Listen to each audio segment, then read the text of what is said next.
Hello வணக்கம்.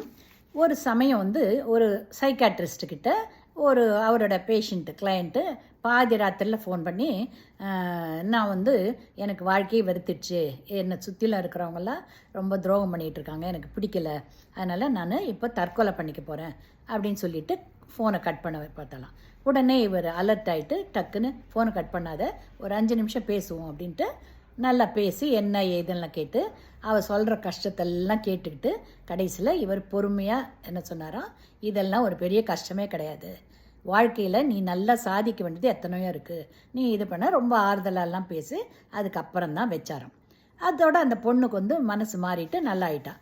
கொஞ்ச நாள் கழித்து அவளை பார்க்கும்போது, உனக்கு எப்படி நீ இப்படி சேஞ்ச் பண்ண, உன்னோட ஐடியாவானதும், நான் இவ்வளோ கஷ்டத்தை பாதி ராத்திரில் சொன்னாலும் நீங்கள் அதை கேட்குறதுக்குன்னு ஒரு நல்ல மனுஷன் இந்த உலகத்தில் இருக்கும்போது நாம ஏன் சாகணும், நல்லவர்களும் இந்த உலகத்தில் இருக்காங்கன்னு நான் என் மனசை மாற்றிக்கிட்டேனார்.